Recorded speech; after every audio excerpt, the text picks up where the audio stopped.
I had just on that note, I had a strange. It brought about in my head, and this is why we'll struggle to keep this within an hour because one idea spans another idea.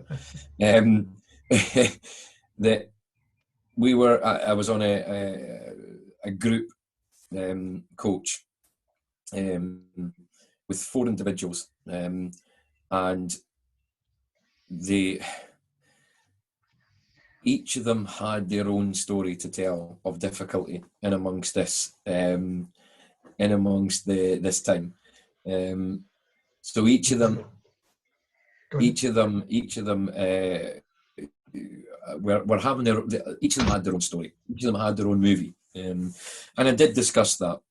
So I did. There was a bit of pinching some of the things that we discussed, and borrowing with pride. Yeah, of course, yes.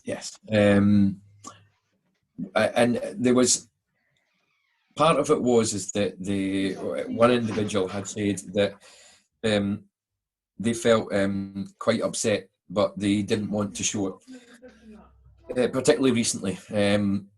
And they knew on this group chat that there was other people that were having a more difficult time, and because of that, they were reluctant to discuss their difficult situation. And within a 10-minute period, I managed to go around the virtual room and discuss everybody's personal journey that they're on at the moment.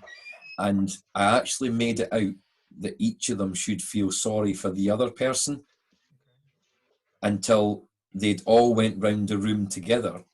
Yeah. And including using myself, because I brought myself into it and went, hold on a second, guys, can I not get a shot at being the one that gets the pity?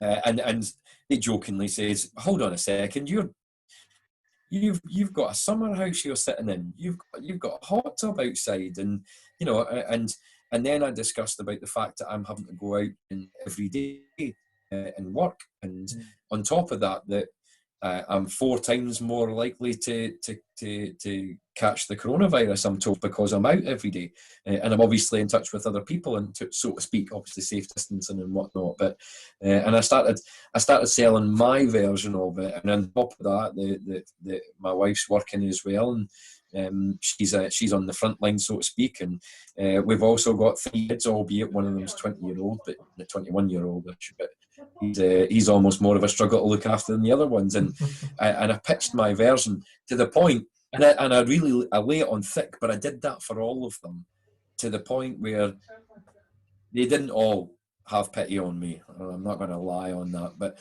1 or 2 of them had pity on me, where they went, actually, I hadn't thought about that, and I went, hold off here, look, I come from a place where I'm strong-willed and I'm okay, so I don't need the pity, and I don't want the pity either. But my point on it was to let them understand that each of them was going through their own journey, and they shouldn't think that they're not allowed to speak about their journey because of someone else is going through a worse version, because that was their opinion. And it really hit home. It was a very good moment for them all to kind of see that they all took pity on the person that was living on their own, and that they were going through this on their own. Yet the person that was living on their own actually was, coping quite well. And she felt sorry for the person that was a couple, because they had to be in each other's company all the time. And for the couple, felt sorry for the ones with kids, because they had, kids were. So it was just,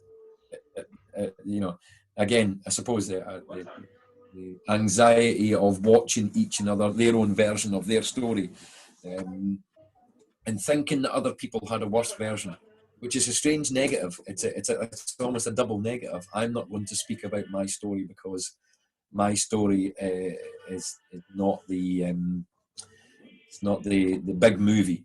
Somebody else's story is the big movie. Mine is just a little movie.